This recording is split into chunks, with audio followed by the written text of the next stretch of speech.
Hello, everybody, and welcome to a very, very special edition of TMOF Wrestling Podcast.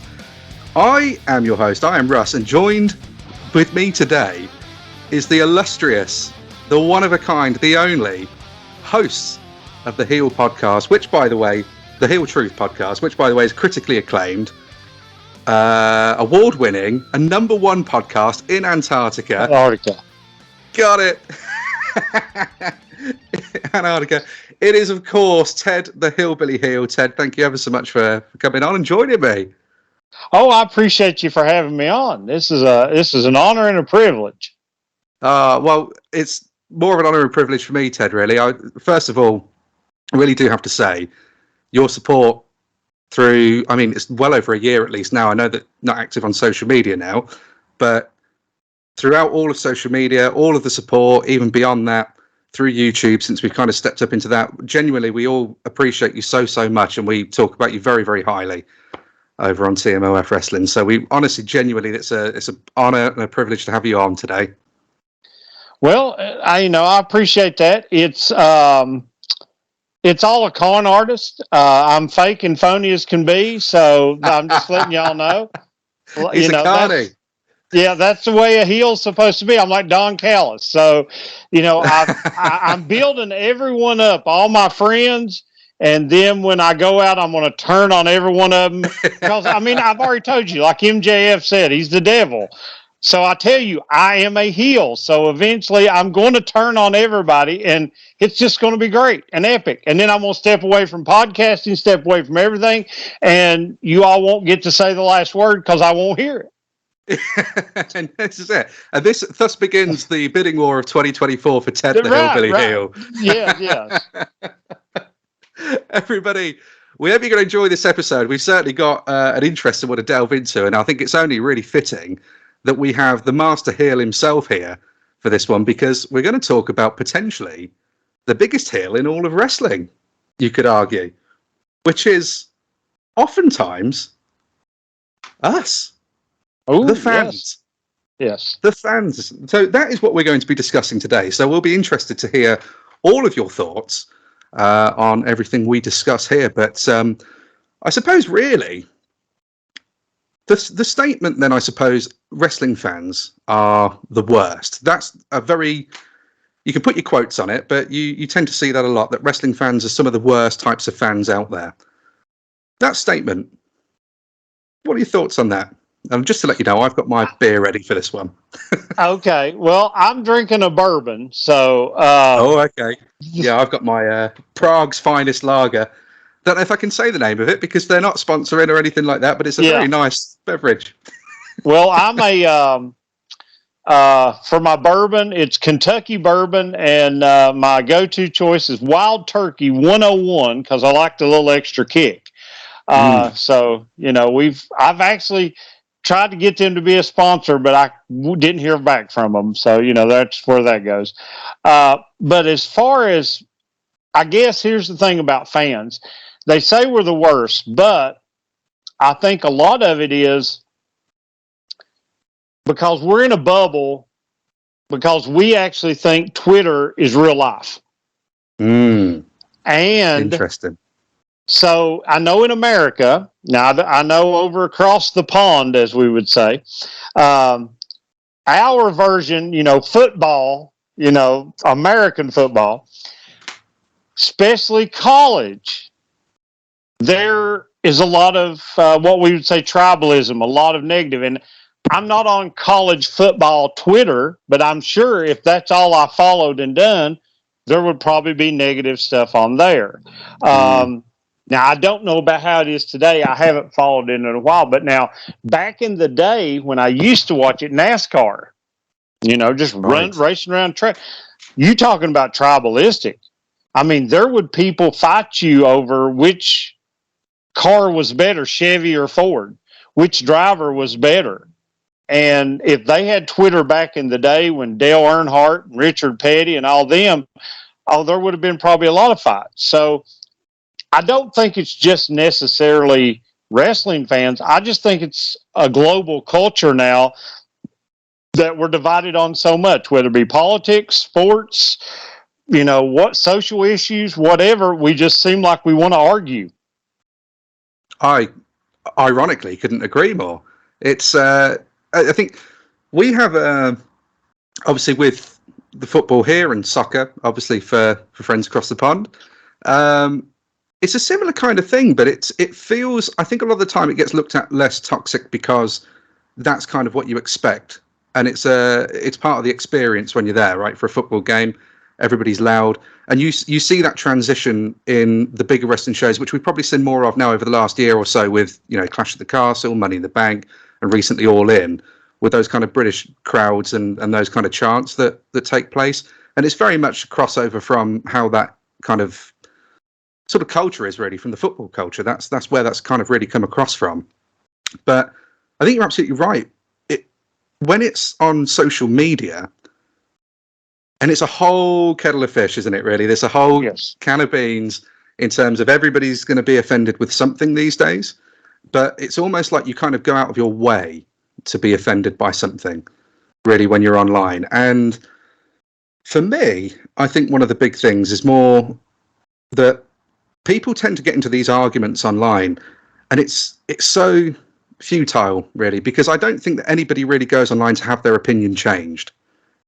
People go on there to put their opinion across, and of course it just becomes a load of this. And it's become probably more, I don't know if you'd agree with this, Ted, but I'd say it's probably become more glaringly obvious that that's the tribalism aspect, really, since AEW came to fruition, and really since 2019, because you've kind of got this mentality almost that you can't like one and the other. Yeah. And if you do like the other, then you're a loser, you're many other things that we probably can't say. And it's the same, it just goes both ways. That it's a very toxic environment. And a lot of people, obviously, they're just seeing that. And so when you look at wrestling fans, are we kind of being pigeonholed into a wrestling fan is only existing on the internet, really, at this point? Because the majority of fans, really, are probably not even on the internet. It's probably a really small minority, right? And that's, I totally agree, because I think that's part of the thing. I read some statistics, I can't remember, but it was like the people on the internet, especially in wrestling, because let me just go ahead and digress a little bit and go back. The reason I got off social media, because I got my podcast, just audio. I just started some of the YouTube stuff in May. Once you get finished with this great episode, I'd never been on any social media till I got on wrestling Twitter, back when I got into wrestling again because of AEW. I met all these great people, but then back in March, I said, I'm tired of this. And I got off of it because that's all it was, and like you said there, when it started, because it was, a lot of people, like I said, aren't on there because there's people that I know that aren't on Twitter, especially my age demographic. I'm over 50. Most of, we the older people, which I'm not, my wife, but when you get up into 40s and 50s, they took over Facebook. They said, no, young people, we're going to take Facebook. They're trying to take over TikTok. My generation's trying to take over TikTok. They still haven't figured out Snapchat and YouTube and some of that other stuff. But, that's the thing. And you see all these people, and I just said, I'm done with this. I'm done with this. And that's why I reach out to a bunch of my friends that were from Twitter, give them phone numbers, email, whatever. Here's how you can contact me so I can stay in touch with you. But I don't need all the drama because, again, a lot of these people, it's a majority. It's a small percentage. And like I said, people look at it and think that that's the all in be all. And it's like, I don't know. It's just hard to explain, but it's just so... And it has, because when AEW started, and, because, we don't even, in Blister, now, but in the United States, especially in the South, when we're trying to say something without being mean to somebody, we say the expression, bless their heart. So TNA Impact, bless their heart. They just celebrated their 20th anniversary. They've been around for 20 years. But no one had ever, maybe that first couple years they were considered a threat, but after that, nobody even thought any more about it. They're just there. But then AEW gets on a big network, and then, oh my gosh, it goes all to pieces. And like I said, you got to be one or the other, and it gets ridiculous. Yeah, it does. And I think what you touched on with TNA, because that's interesting, because I remember there was the point in time, this would have probably been in, I want to say 2010, because it was Bischoff had just stepped into Impact, or TNA still. I think it was turning into Impact at that point, wasn't it? But Bischoff had just come in with Hogan, and they brought in stars. They brought in Van Dam. A lot of other people came with them as well, but I can't remember what it was. But it was this big, we're ready to go head to head with WWE. And I think the first night that they went head to head with WWE was the return of Bret the Hitman Hart to WWE. And so immediately the internet went and turned on Impact, and which of course didn't go in their favor because they dropped the six-sided ring and kind of took away a lot of things that, but that was one of the first early instances that I remember looking at. I guess it was more sort of coined really back then, the IWC, but it's just not anymore. You don't really hear IWC thrown around so much, but back then it was still kind of a thing. But you had a lot of animosity and kind of, it's just strange because I don't understand, if people that like wrestling, I've never understood the idea that you want a company to fail, and like you said, 20 years, it's brilliant that Impact's still going even now. And, they're a much smaller kind of entity than what they were, but they're still going, and it's opportunities for jobs for people still. They still was able to run throughout the pandemic, which was great. AEW, probably the worst time to start, really, because of, it was so, once they kind of kicked off, had all that momentum, and then boom, everybody's in a lockdown across the world. But they kept going strong, and it's a big company, and it's one of the biggest things I think, and we'll probably talk about AEW a lot with this, because again, this is kind of the freshest kind of piece of, this is where the tribalism and that kind of toxicity from the fan base comes from, at least from the internet that you see. One of the weirdest things I've never really understood is you get the argument of, right, AEW is never going to be a WWE because they're signing guys like Jungle Boy, they're signing guys like Sonny Kiss. These are people, they're never going to be stars, they're never going to be big talent. Okay, I mean, there's logic and arguments that can be made here, there, and everywhere, but the argument is you want your Chris Jerichos, you want your big stars to come in. Mm-hmm. Tony Khan then starts bringing in big stars, and it suddenly turns to, well, it's just all ex-WWE, isn't it? It's basically WWE 2.0, and you get the same argument that was being used at that same time when people turned on TNA, which was, it's all just WWE stars. Yep. Where do you win?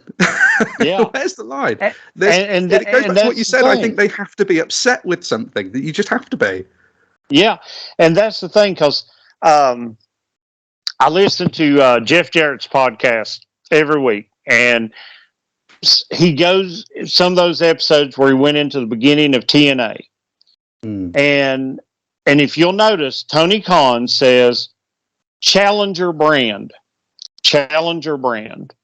That is something that the networks give you. Jeff Jarrett talked about it. He said, we know we're never going to beat WWE in the ratings. We know we're not going to be as big as them.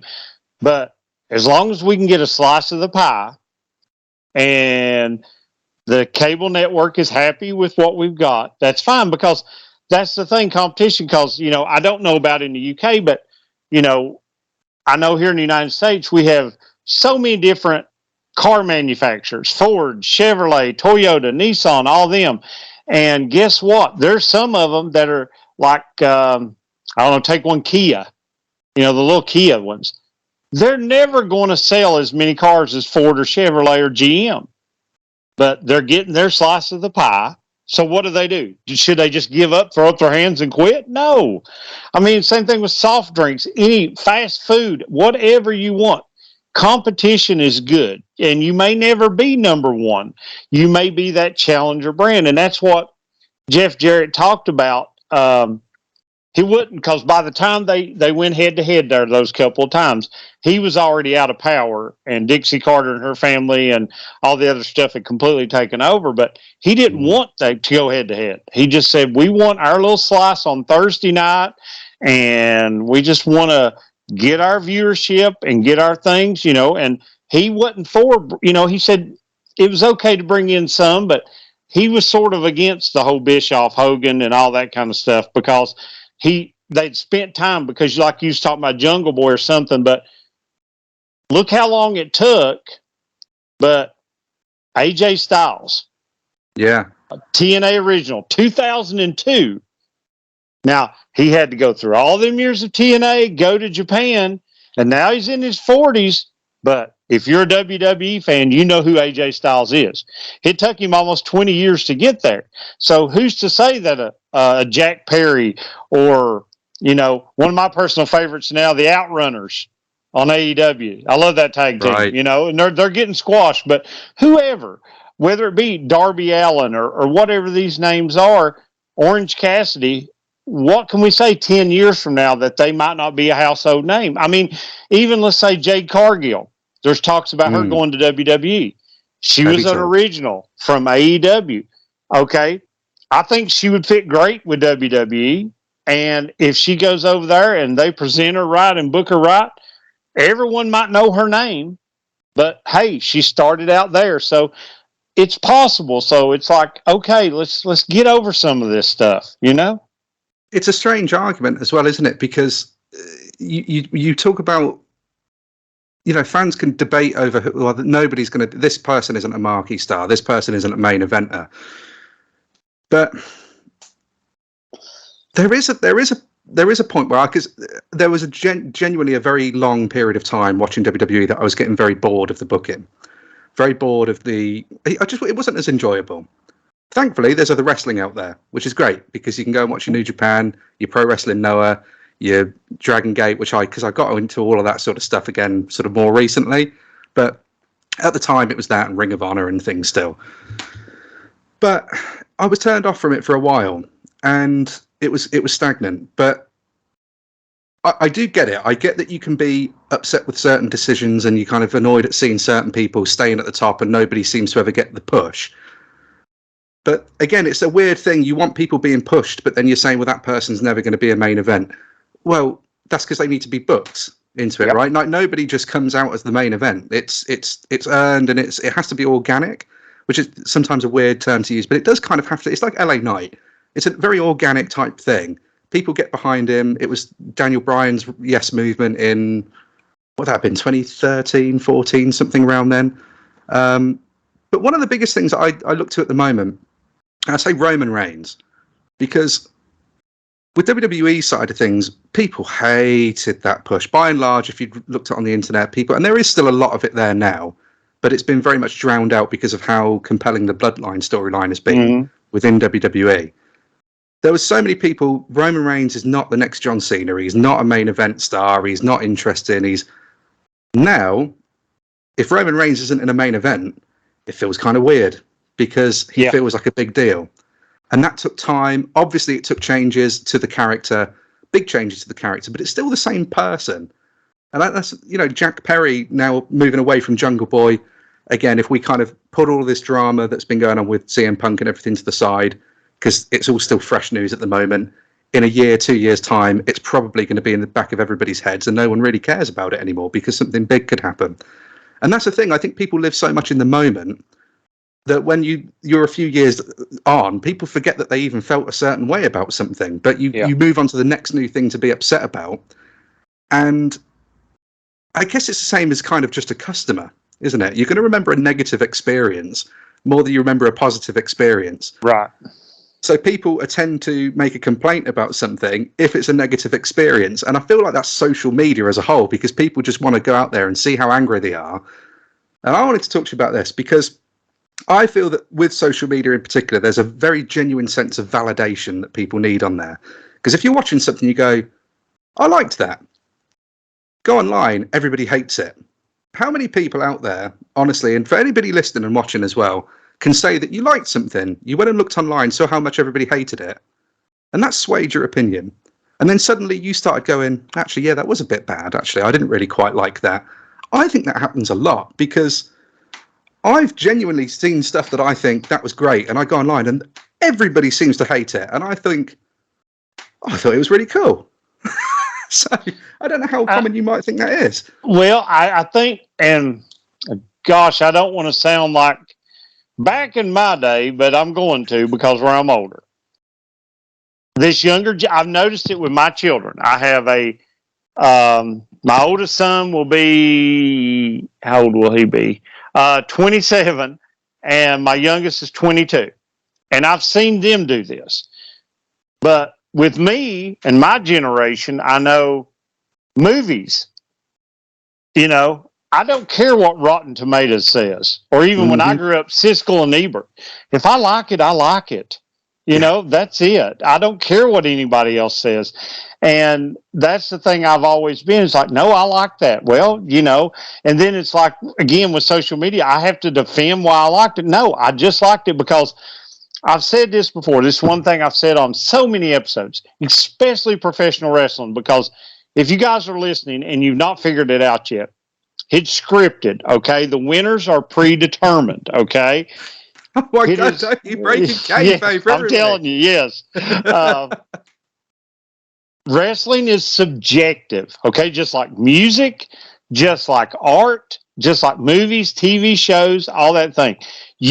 Everybody you talk to, there may be a handful of people that a lot of people will say Mount Rushmore or greatest of all time. But at the end of the day, it's what you think and what makes you feel. And that's the thing I love about wrestling, because it is emotional. It makes me feel something. And I have my opinions on it, and I can give them. But at the end of the day, like I've said, it's like pizza. Most of us love pizza. There's not hardly anybody that doesn't love pizza. But we love different chain restaurants. We love different toppings, different crust, all that kind of stuff. But we still love it. So wrestling is like pizza. It's, you might like a meat lovers, you might like a vegetarian, you might like a stuffed crust or a thin and crispy or whatever, but we still like it. So it's still pizza, and we can, and then again, well, this has been an online one. Pineapple ain't allowed on pizza. I've seen that one too, but but if you like pineapple on pizza, if you like your pineapple on your pizza, eat it, so that's exactly it. It's the same thing with wrestling. More. And that's the thing I love about being older, because I'm to the point, and I'll try it, because this is another word that I love. So I'm going to go ahead and say this here, but I'll be respectful of the fans also. My opinion and what people think of me, I'm at that age now, over 50, that I don't give a shot what they say and what they care, what they think. And I love it, because it is so much freedom that I like what I like. And, because, and I'll even go a step further. If you are married, you and your significant other probably do not like everything the same. Me and my wife cannot agree on television or a movie or what we're going to watch. She thinks what I like is crap. And I think, because I'll say this, some wrestling writers, creative writers, I know WWE has a lot of those creative writers. I think some of them used to work at Hallmark, because when she watches a Hallmark movie, I can watch the first 5 minutes of it and I can tell her the storyline and the plot and how it's going to end, and she gets so mad at me. I said, well, here's what's going to happen. This woman, because this year is the year of the restaurant or bakery. Everybody's saving a restaurant or in a cooking contest or whatever. And, the man and the woman are against each other. Then they'll fall in love, and then they'll live happily ever after. And I'm like, it's predictable. And I said, same thing with wrestling. I said, a lot of wrestling's predictable. I said, every now and then we get a match that we don't know who's going to win, but for the most part, we know what's going to happen. So I said, same thing, you can watch this. And she gets so mad at me. So, yeah. But that's, again, sorry, excuse me. You can like different things. It's a weird, again, it kind of goes back to the whole, I don't know why people want a company to fail, or why people care so much about a company that they supposedly don't watch and hate so much. Because for me, and you said it yourself, and this is something, saying this for years, but it is subjective. And it's it's a variety show. There's something in there for everybody, or there should be something in there for everybody. But we're at that point now. You don't just need to try and look for something in there for everybody within just one company. There's so much wrestling out there now. Yep. You know, it's obviously there. You've got the different sort of generations of things now, and I think that's what we're seeing the most, because we've kind of got we've got even sort of younger fans that are now going to be using Twitter or X or whatever now, and you know they're kind of in the mix as well. And then you've got kind of the sort of the middle range lot, sort of in 30s to 40s, then 50s over, and things like that. Everybody's come from these different eras where you look at things a bit differently. But I think you're right. You do get to that point where eventually, and I'm so glad you used the word shite, because I love the word shite, but you just don't give a shite. And I think if more people gave a shite, or gave less of a shite, you wouldn't see all of this on there. But it's people just seem to get themselves riled up. Why? You don't need to defend what you like, whether it's wrestling or your music tastes, your films. You don't need to defend it. It's what you like. And I think one of the things that I have noticed a lot is, because obviously I'm sure we're probably going to be quite the same with this, but you find yourself listening to a lot of different podcasts, and I try to listen to particularly ones that will have varying different opinions. And so, of course, I will have to listen to what Jim Cornette's saying, because it's a very, like you said about predictability, you almost kind of know you're watching something and you think, God, so when I was at All In, and the whole night felt, obviously it's an experience because you're there, so it's very different. It's very difficult to not enjoy that, because it's such a good thing. But even the matches themselves, my favorite match of the night, and we'd said this, Ash and I had said this on podcast a couple of weeks ago, that the tag title match, FTR Young Bucks match of the night for us. But there were so many other good things in there. But you kind of know that, like, no matter how much you enjoyed something, you're going to hear Jim Cornette upset with the goddamn Hardley Boys, right? Yeah. And it's going to kick off. But what I do find interesting is that, and this is why I'm convinced that a lot of people's opinions are so easily swayed by other higher profile influencers, because there'll be a certain snippet or a quote or something they say, and you'll see it start appearing in the comments like it's that person's exact opinion. And I can't remember off the top of my head exactly which one oh no, I can remember it. Nia Jax, of course, has just returned to WWE. Yeah. Not a lot of people are happy about it.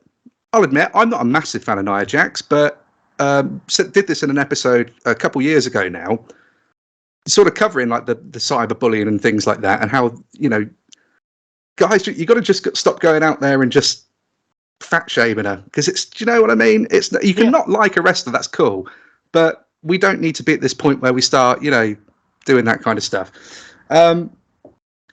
But Stevie Richards has got his YouTube channel now, and he kind of he goes through and talks about different things in wrestling. And he did sort of I can't remember the name of the video, but it was like here's what went wrong with Nia Jax's return. And so he was like breaking it down. And of course, there's going to be some credibility there, because it's a guy that's been in the business, a wrestler. He's going to know a lot more than any of us combined. So, but he talks about it, and he said about the Yokozuna bonsai splash being really dangerous, because she was letting go of the ropes and stuff, and he was saying, it's going to pop implants and stuff for any of the ladies that have got any of that going on. But of course, he says that, and then there are comments that are coming into on the YouTube channel for BT over here, WWE's own one, online. Yeah, really unsafe. Did you see the way she let go of the ropes when she went down on her? It's such an unsafe way to do the move. And you just think, that's not your opinion. You've just watched Stevie Richards' video. Yeah. And now that's your educated opinion. And it's just, I don't know. It's a very strange thing. And going back to Jim Cornette, I feel that, we talk about the cult of Cornette. So much of what Jim Cornette says, and again, there's going to be a lot of credibility there. Jim Cornette's been in the business for a long time. Right. There is certain things in there that I can look at and go, that does make sense. I can see where he's coming from. But Jim's a personality, and people don't see that. People are getting worked, and that's the point of wrestling. But they're getting worked. What was it? Was it the Hogan quote? You worked into a shoot, or you work yourself into a work. Yeah. And it's it's crazy that people can't see it, but people seem to, people think that they're really switched on to what's going on, and it's not like we're always being worked. It's the only, and this is something that I got from somebody. I can't remember who it was. It may have been Simon Miller from Ups and Downs, actually, personally on YouTube, but he said wrestling's the only form of entertainment or form of anything in the world where you actively want to be conned, because if you're not being conned, you kind of feel disappointed. Yeah, absolutely. But when people are looking for that, I think mostly in the on-screen product. But when it comes to that behind-the-scenes stuff, and that's where a lot of this I think stems from, really, people want to feel like they're in the know. Yeah, but we're still not. We're just getting reports from dirt sheets or a he said, she said. It doesn't hold up in court. It doesn't hold up here. So I don't know. It's a very bizarre thing. But do you catch any of Jim Cornette's podcasts at all? Because obviously, as a big AEW fan, I can imagine that's going to be really different kind of opinions that you've got of the product.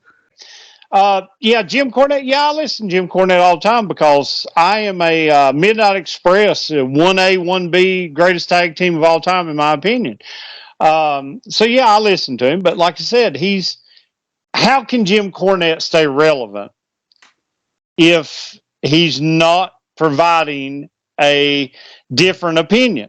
AEW was the best thing that could happen to Jim Cornette because, I didn't really catch, because I'll be honest with you again, when I was out of the loop and not watching wrestling there in the 2000 teens, I didn't know there was wrestling podcasts. I didn't know when he started. I had no clue.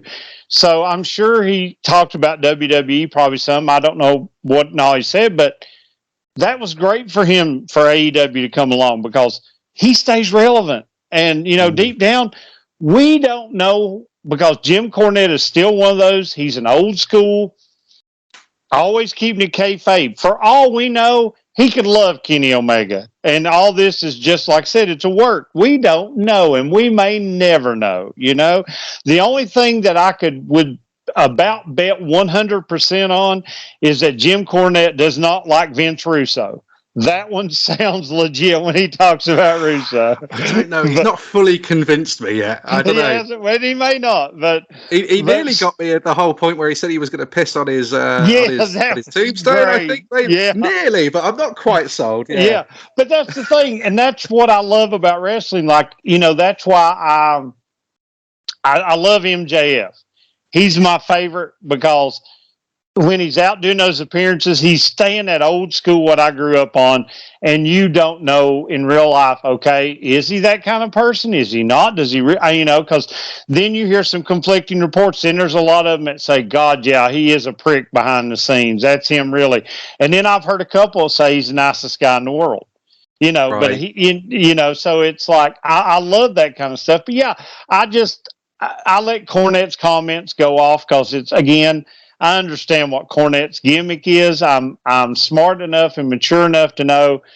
And again, like you're talking about influence. Here's an example. We live in a society where a family called the Kardashians became famous for not doing anything. Right. Okay?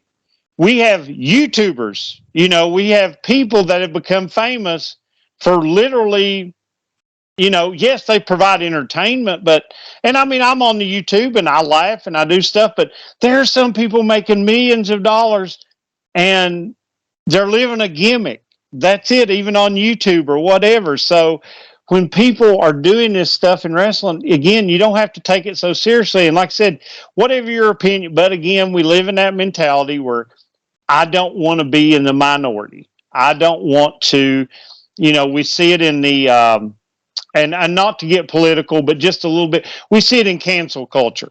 No matter where you live in the, United States, I'm sure y'all got in the UK. Everywhere. Yeah. If there's a politician, if there's a movie star, whatever, and everybody goes bad on them, you don't want to be the one that, I like that person. Well, how could you, we don't want to be left out. Again, that's why I love being older, because I'm, as I get older, my wife hates getting older. I'm like, I want to get in my 60s. I want to be the old man that can go in the store and just let out a big old fart really loud and not worry about it because, people just look at you like, he's an old man, and they'll just excuse it. That's where I want to get to, because I get, like you said, I have my opinions, and I'll listen to other stuff. I'll listen to other arguments, and sometimes I'll say, that makes sense, and have a nice logical discussion about something. And I want to give a shout out to BC Hunter, Wrestling with the Truth.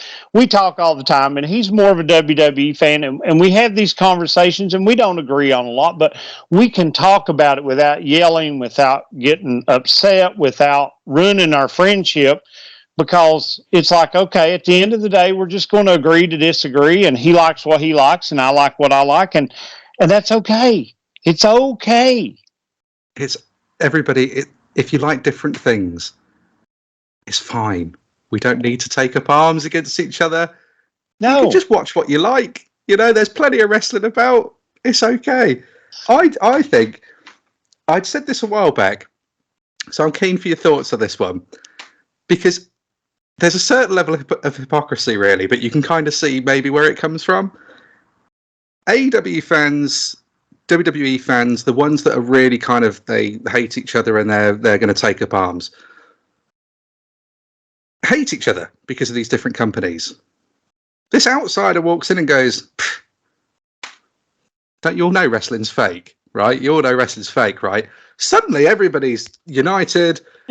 Everybody's going to pounce on that guy all of a sudden, because how dare you start trashing that? We trash on that. We're allowed to hate wrestling because we like wrestling. Right. You can't hate wrestling because you don't understand wrestling. Yeah. It's such a strange thing. I've always found that really kind of bizarre, but interesting, because that's probably the only one thing that wrestling fans could be united on. And there is a big part. I mean, particularly for me, growing up liking wrestling, it was at a weird sort of point of time, because my sort of, from where I first was watching it, it was very much Attitude Era, but sort of being brought in with them kind of the VHS tapes with sort of really early Undertaker and Kamala and everything like that. But then you kind of, once you reach that certain point, then you see your Cenas and everything. There was a bit of a surge, but it's still, wrestling just wasn't that popular, really, after a certain time. So if you liked wrestling, especially once you were in your teens, it was very much like, why are you watching that fake stuff for? Yeah, yeah. And you get very defensive. And I'd have to put my hands up, as a teenager that doesn't have any kind of sort of real rational kind of response in my head, because it's all just emotions and hormones and everything else or whatever. You jump straight to the defense on it. And you're like, well, actually, watch Undertaker versus Mankind in Hell in a Cell, King of the Ring 98. It's the go-to one. But you get very defensive over it. So I understand that. And I think that's just where it sprinkles in to these. I think it's a lot of that you use to fight off everybody online. Yeah. Normally that's like, oh, wrestling's fake. Because it's never, the discussion's never, those people are never a part of it online. It's always within, and I guess that's because of algorithms and everything like that. You're only seeing really what the algorithm thinks you want to see. So it just feeds you more of it.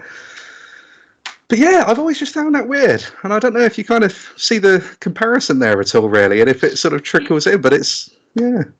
Yeah, and I saw that. I mean, the good thing with when I grew up in the area, I grew up in that area, the late 80s, when it was, that was a good thing about TBS. Everyone knew at 6:05 wrestling was on. So if you said you was a wrestling fan, they knew what it was because everybody had TBS, so they knew what it was. And they didn't think one thing or another. Some of them might say, oh, that fake stuff. But then as you get into the 90s, I know even, again, I'll go back to NASCAR, being in the South. NASCAR had a peak in the 90s where the only thing beating NASCAR was the NFL. NASCAR was beaten on TV ratings, NFL, or not NFL, but the NBA and baseball. They hit a really good stride there in the 90s. And if you said you were a NASCAR fan, people would say, why in the world would you want to watch them tracks or cars go around a track in a circle? And that was the thing. And we do get defensive on that part of it. And I know, and there was times back in those days, like I said, I did. And that's why I love that I've gotten older to where I don't care anymore. Cause my family, cause my big thing, they're like, you still watch wrestling? I said, Lord, not only do I watch wrestling, I have a podcast. I said, I'm on Spotify and Apple. And I said, I've been in Apple. I've been in top 100 in different countries. And I've got thousands of views on YouTube. And they said, really? And I said, yeah. And I said, even with Spotify for podcasters, I make $10 a month. and they're like, well, that ain't much. I said, no. But I said, hey, I've got actual people that like to hear me for 30 to 45 minutes once a week and listen to me. So I said, I must be doing something right. There must be some people out there like it. So I'm having a ball. I said, it's like I could be doing a lot worse things. I could be a drug addict, or I could be, cheating on my wife, or or doing some other stuff. But no, I'm just watching wrestling, enjoying my time. So don't think it's hurting anybody. No, exactly that. And that's why obviously we got the time difference, but this is a Saturday night. And yeah, a Saturday night for me is a much more enjoyable experience to sit down and talk about wrestling than to go out to the club or the pubs, really, for me. I'm quite happy talking about men and women in pants throwing each other about. So, yeah, exactly. But you're right. And I think that's where interesting thing to touch on real quick, I think. When starting the podcast up, because that was something that was always in the back of my head, was that I didn't want to be necessarily a kind of another outlet that puts out more negativity on stuff. So I don't try to. I think sometimes I have, admittedly, tried to kind of steer away on purpose from any kind of negative stuff. But it's just because there's so much of it out there already, especially your big influencers. I don't know. I think sometimes I think as a fan, you have to just step back and go, if I like wrestling, why am I always complaining about it? And if you're complaining about something enough, if it was anything else in your life, if you complained about it, if it was your job, people complain about their job a lot, I get it, and they still stay in their job. But eventually, what's the sound logic that somebody's going to come along to you and say, if you dislike your job that much, find another job. Yeah. If you dislike this company this much, find another one to watch. There's plenty. Or just don't watch wrestling at all if you just don't like wrestling. But I think on that note, to bring into the positivity side of things, because obviously for yourself, we've got those. We've seen this change in the wrestling fan base, even like at live shows now. You don't get all your flash photography anymore for your big moves, or the big flashes going off, or anything like that. Everybody's always got a phone out to record something. And again, it's your prerogative. You want to keep those memories, and I think that's great. Like for All In, I only really took videos of entrances just because I kind of want to be in the moment. I want to remember that moment and not through a phone. But fans, let's go 90s, 80s, even further back. Was there this back then? Was there anything like that at all? No. And it's not just because it wasn't internet, but would people come out after a show and go, I really hated the fact that Gorilla Monsoon went over tonight. That's really annoyed me. It didn't. Of course it didn't. And why? Because people were just enjoying and taking in what they saw, like you would a film, and you're going along for the story being told, right? And I'll even say this, even like during the Attitude Era. So I was in my late 20s, married, first child was born. I'm watching, and I'm going back and forth. And sometimes, because Nitro would do the replay afterwards, there's some nights I'd stay up late. I'd watch Raw, then watch Nitro. My wife would get so mad when I'd do that. And I'd go to work, and there were some wrestling fans at work. It was never about WWE or WCW. It was never any of this. We just enjoyed what was going on. And again, it was one of those, if there was something on one show we didn't like, we'd watch the other show. We could actually like the NWO and DX at the same time. We didn't have to compare them. We didn't have to throw stuff. Now, at the end of WCW, they're close to 2000. It got so ridiculous I couldn't watch it anymore hardly. You know, I'd try to turn over to see, you know, if anything was going on with the Horseman or Flair or something like that. But a lot of it, I was like, oh my gosh. But as far as other people, we didn't argue. We didn't talk about it. We didn't do it. And even if you go to a show, it was never, you know, oh, well, I went to a WWE show and I hated it, but then I went to a WCW. No, you just went to whatever coming. You was just so thankful that a show came to you. I mean, like you guys in the UK, y'all been starving for this stuff. You know, you got the WWE, the Cardiff show. Well, I mean, you know, they said it was in Drew's backyard. It was a little bit, you know. Yeah, it was a bit down the road for a bit, but yeah, close enough. But then you get, you know, All In and all that, and now you know that, and you know, probably, you know, depend upon what happens from a year from now. Who knows if they'll get, you know, 70, 80,000, whatever again. But still, you guys are just so thankful. We take it for granted in the United States. We do, and I mean, I'll be honest, we do, because shows come. Since AEW's been into effect, I got to go, let's see, 1, 2, 3. I've been to 4 different shows since they've been there.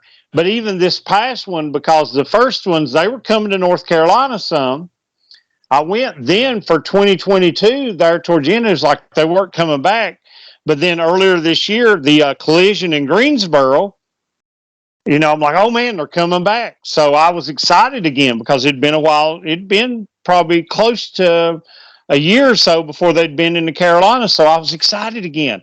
And I went and I got to see, you know, Punk and FTR against the Bullet Club, you know, that match, and they lost. And then Punk, I was there when Punk cut the promo about Hangman, that, you know, all this stuff again after the show was over. But it was like, I was just so excited, and it wasn't about, you know, and that's the other thing about people don't realize about a live experience is that if you go, that's a moment. That's something that you get to go to. So even if the card may have not been exactly what you wanted, or even it's just the atmosphere, it's like a concert, you know, you go and see, and if your favorite group, maybe they don't play all the hits, but still you got to see them live, you know? Yeah. It's 100% the experience of it.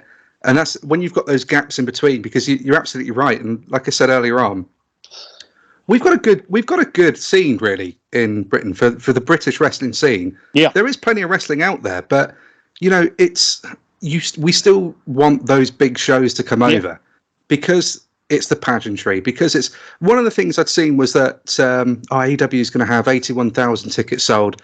But I don't know. I watched the show and it didn't feel like a WrestleMania.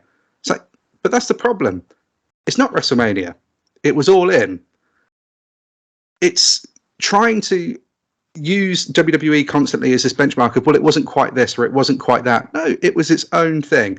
And being there, you can enjoy it. Now, I know that whole stuff's come out recently about, for some reason, we're counting how many people went through the turnstiles. Yeah. Okay. I mean, because that. When has that ever happened? But you know, the fact is, look, if they sold that many tickets, the more people you've got going to something, the more risk that you're going to run. That there's a lot more people that then can't show up for whatever reasons. I was talking to a lot of people that day, and there was a dad there with his kids and stuff like that, and one of them unfortunately couldn't go because he was unwell. You know, so that sort of stuff's going to happen. But again, it's stuff like that, and I always said, and I said this about Clash, was that seeing families together with their kids is one of the nicest things when you're there for yourself anyway, seeing it. But I never sort of got to go to it as a kid. So when I'm seeing that's, you know, it's a heartwarming thing because the kids are so into it, and it's just that level of innocence and I think that's really what people should look back on. If you watch wrestling when you was a little kid, none of this was ever a thing. It was just your favourite wrestler coming out. Mine's always been Undertaker. So if Undertaker gong went off, or it was the American Badass and everything else, if Taker was coming out, I'm going to go crazy and I'm running around the room. It's Undertaker. That level of excitement goes because it gets sapped out a bit more as opposite as you're an adult and you come home from work and you're like, okay, I just need something. I've had a bad day, whatever. You're not going to run around the room maybe because Undertaker's music's come on. I might still do it occasionally, to be honest. But you know, the kids have got a certain level of excitement to them. And everybody else, I think, tries to look at things too objectively when, like you said, it's a subjective thing. Just like what you like. But I think ultimately, that's probably the positive spin on this, is that as loud as the voices can be online, on social medias, they're loud if you allow yourself to just keep going through it. And like you did, you just went, no, come away from it. Don't need to read it. It makes no impact on you. You don't need to see it. They don't need to. It doesn't need to be a loud voice at all. It can be a completely muted voice. The only voices that matter is when you're watching it or you're there and you hear a crowd, because that's what makes these special moments. Ultimately, obviously, yes, what's going on in the ring and a story and anything that built up to a certain moment, but the crowd reaction, you know, that's where the heart of everything is. That's what builds a moment. So that's when you can say, like, that's what wrestling fans are. For me, I think if you want to look at like the real wrestling fan, it's when people just immediately, it's that suspension of disbelief, and in that moment where you just cheer, and it's a guttural kind of roar and a cheer. I did it for Sting coming out at All In when Seek and Destroy hit. I was like, I lost my mind, and I just went, I lost my voice. I was like, he's coming out with Seek and Destroy, and I'm singing along to it. I'm having the time of my life. You know, nothing really matters at that point. Like that's what I feel personally is underneath everything. That's the real wrestling fan. But I don't know. Somewhere along the way, it just got lost, I think, because of the internet and people being able to listen and like that negativity is contagious for people. And I'll go back to, again, BC Hunter, again, Wrestling with Truth. He did an episode a few weeks ago. I think it was SummerSlam. He watched with his son, and sorry, BC, I think your son, 11, 12, 13, somewhere in there. And again, his son doesn't know about Dave Meltzer. He doesn't know all this backstage drama. He just watches the show and he likes what he likes. And that's the thing when I went to these AEW shows, by all accounts, Darby Allin and Orange Cassidy are way too little to be in a wrestling ring. But every show I've been to, I cannot tell you how many kids have either Darby face paint on or a blue jean denim jacket and the sunglasses. That's what they like. So guess what? They're buying merch. They're liking it. You don't think that Tony Khan and whoever in the back see all those kids dressed up? I mean, when I went to the one in Greensboro, Orange Cassidy was not on the show, but yet there were still kids dressed up like Orange Cassidy.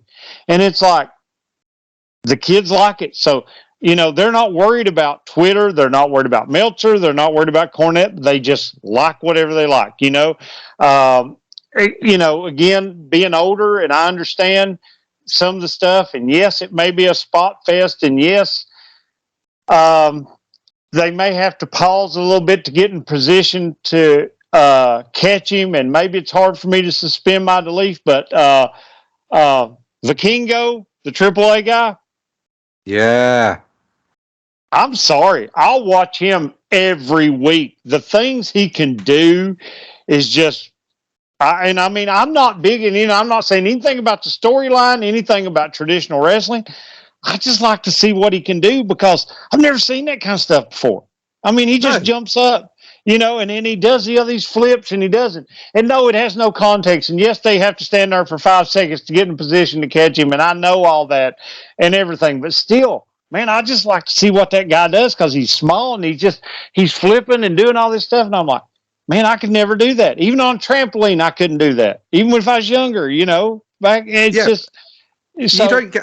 I still don't think. I'm still convinced it's CG because I don't know how you can do that many rotations before you've hit the floor. The man's unreal. But I imagine what people would have said about Rey Mysterio back in the day, because I always felt that way about Rey. Because Rey was incredible. The matches he had with Dean Malenko, some of my favourite ones from WCW. Obviously Eddie as well, but Dean was always like a big favourite for me. But that, like, now, I imagine like Rey's like the blueprint kind of, that would be AEW now, you know? Yeah. But we look at Rey now and it's like, what a legend in this business, everything he's done, the things he could do, and he blazed a trail for everybody else following. We talk about that like it's a good thing, and then we complain about the people that are following that trail and doing the things now that, you know, like Vikingo and Ray Phoenix and all these other guys and stuff. And it's just, it's, again, weird. And you get these kind of very odd kind of contradicting statements for things. But you're right. Like, again, if you don't like that sort of stuff, if somebody being out of position or something, or it takes a little bit of time to get into a position or something, and that bothers you enough, you just don't need to watch it, and you can go and watch something else. But I can guarantee at some point, somewhere, you're going to see it again in another company, because people are human beings and they're just trying to do a job, and we all make mistakes doing our jobs. So, it's... And that's the thing, because, now I love FTR because they remind me of my childhood. They're old school. I've got the favorite FTR, shirt on. They remind me of the Territories. I love them. But then I can watch some of the new stuff too, because also, regardless of what you think about Kenny Omega, some of those V triggers, I do not see how people are not concussed. I mean, I'll slow it down and try to watch it, but when his knee goes up into that face, I'm like, just the timing of it, I guess, is, some of that stuff that I can appreciate as I'm older. I can get involved in the storyline and stuff, but every now and then I like just to appreciate what they're doing and how they're doing it, because now that I know that there's certain ways, because, when you were younger, and again, this was a finishing maneuver, a pile driver, you just thought, oh God, they broke their neck.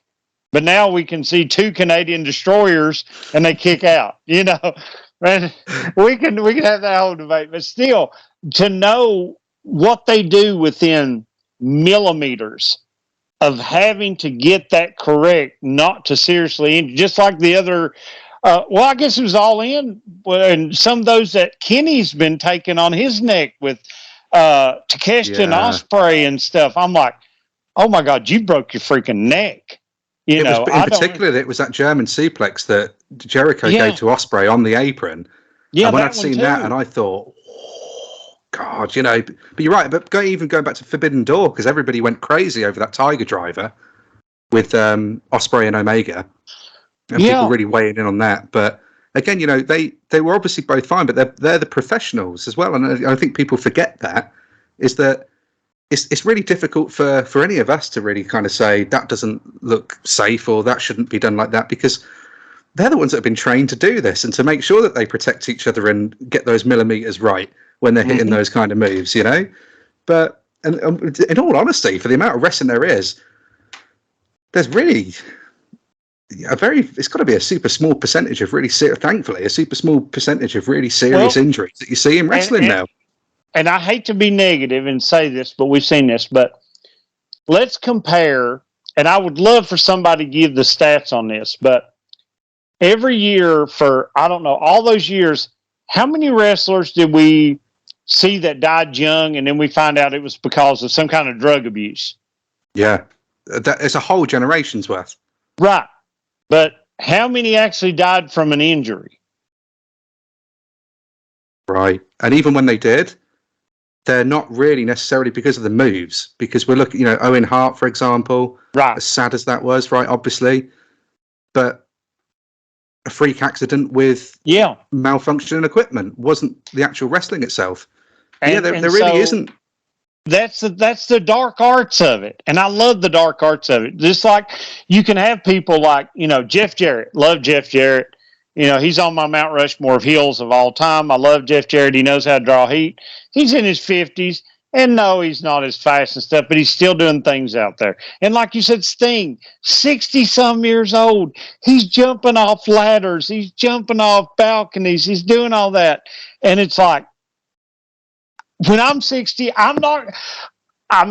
in my 50s, and I have to do something outside around the house and I have to climb a ladder, I'm very careful. This man's in his 60s, he's jumping off the ladder. I'm not going to be jumping off a ladder, So no. I just appreciate what they do, and I just get excited in the moment. And that's where I try, because I did get negative during some of the time, and I've tried since I've come back, and there's been times I've been a little negative on the podcast. Like you said, I try not to go down that road.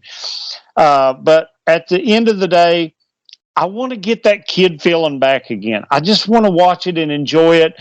And I'll listen to Meltzer, I'll listen to Cornette, I'll listen to Sean Ross Sapp and all that. But at the end of the day, do I really care? You know, they're getting paid, they're doing what they love, and then I've admitted it. I am more biased because AEW brought me back into wrestling. So I'm watching these people from what I feel like the beginning. Yeah, some of them were in ROH or New Japan or MLW or the indie scene, which I knew nothing about at the time.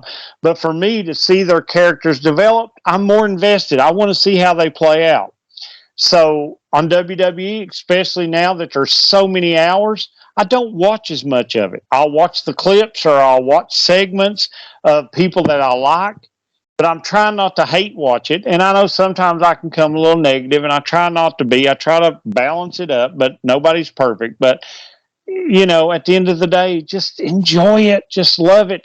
If you are an MLW fan, if you're an NWA fan, whatever, Impact, whatever, enjoy it and don't worry about the internet. Be in the minority. Be a rebel. Be a heel. The heel draws heat. Be a heel. Everyone needs to be a heel. Just forget about being a fan favorite, okay? Get your 50-50 booking. Most heels, I've done plenty of episodes on heel analytics. You can go find them in the archives, Spotify, Amazon, Apple, wherever you get your audio podcast from. But go back and see. Most of your heels are going to lose. If you love a heel, guess what? 50% of the time, they're going to lose. So just enjoy it. To be honest with you, everybody, I think that there's no problem. I don't think there's anything else to add off the back of that.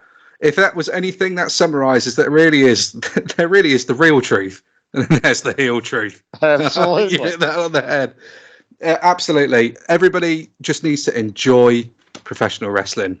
But I can't wait for what we've got coming up. I mean, it's going to be soon Mania again, and AEW is going to have a Full Gear coming up, and so much good stuff coming up, and I'll say this: I can't wait for the internet because The Rock shows up at SmackDown. So, is The Rock going to end up being with Roman at Mania and not Cody, and we're not finishing the story? Oh, let's stir the pot. Let's see what happens in the next couple of months. There is already a manufacturing process of memes and everything that's already got out about all of that. People were so quick on it. I don't think Rock had even put 2 feet in the ring before it even came out. So it was, was already out there. It's crazy. So again, that's it. And we don't know what's going on behind the scenes. We have no clue. So who knows what's going to happen between now and then? You know, we're just all along for the ride. And that's it. So just enjoy it. Be okay. You know, you know, whether it's Jay or Jimmy or E89, you know, give them a push. I don't care, whoever, you know, it's whatever, you know, and just, you know, I said, you know, Roman's not been my favorite. I've been a little down on Roman. I ain't gonna lie, but you know, hey, if I was Triple H, I would really piss everybody off, and I would let Roman beat Hogan's record and be pushing towards Bruno's just to watch the internet explode. To be honest, yeah, if it was me, I would be departing this world and Roman would still be the champion. You know, so that's I'd love it just to hear the, I don't know, at that point maybe everybody's got Stockholm syndrome and we've just accepted it. But, I don't know. But no, Ted, it's been absolutely brilliant having you on and finally being able to chat and everything. And hopefully we'll get to do this again, whichever way round. But obviously, before we sign off on this one, Ted, obviously, I kind of butchered the beginning. I really did go in for it, and then I lost all the train of thought. So I'm going to let you get all the plugging in. Tell all the folks where they can watch you, where they can listen, maybe watch you through the toilet. You can get me on. Yeah, watch me through the toilet. Go in right now. Look into your toilet. Okay, unless you're in Australia, because it spins a different way, so you got to wait. But just anywhere you find the audio, the Heel Truth podcast. I've got a little YouTube channel. I don't put the full episodes up there. I mainly do shorts because I can do them on my phone, and it's really easy. And just check out some of those shorts. But really, if you want to check out some YouTube, check out the TMOF, okay? Because especially his All-In, like he said, he was putting up those entrances. And I want you to check out their YouTube. Go like, subscribe, watch those entrances from All In, and see if you can hear him singing in the background to some of these songs as they're coming in, and see how his voice is, because I don't know if he's ever done any singing before in his life, but I thought he could carry a tune pretty good. I think you've been. See, now I know that you're going to turn, because that's. I know you alluded to this at the beginning, but there's no way you bigged that up, because that was not the truth. That wasn't heel truth. That wasn't real truth. That was no kind of truth. I could barely carry myself out the door to go to work. Listen. I told you. Okay. Again. I'm a promoting. Would Tony Khan ever come out and tell you every interview Tony Khan does, no matter what it is, he'll still go back to, now we got a great episode coming up this Wednesday night on Dynamite. You still got to build it. Wrestling is about lying. Wrestling's about lying, okay? You heard it here, everybody. That's what it is. Everybody maybe that's what everyone does online. They're all just lying. Everyone really loves it. They do. But everybody, absolutely go and do that. And if you're on Apple or Spotify, and of course if you're checking out the Heel Truth, you can leave 5 stars. The full Dave Meltzer, nothing under 5 stars. That doesn't help anybody. So don't be doing that. Otherwise, Ted will be back on Twitter or X, and he'll be finding you. Yeah, give him 5 stars. Give TMOF some 5 stars. Give him some 5-star ratings on Spotify. Give him a 5-star review on Apple. Okay. And Russ, he will actually probably read it out if you'll give him a 5-star review. I might do, actually, yeah. But now I've got. I've got to now. So yeah, you've got to now. He'll read it out. Give him a 5-star review, okay? Listen, just give him a 5-star review, okay? Just do it. Give him there. It's absolutely great having you on. Thank you ever so much, everybody. If you're listening, really hope you've enjoyed this episode. I certainly have enjoyed being with you on this one, Ted. But wherever you are in the world, everybody, I hope you are having a great day. Stay safe, look after each other, probably stay off the internet, and we'll catch you in the next one. See you later, everybody. Bye.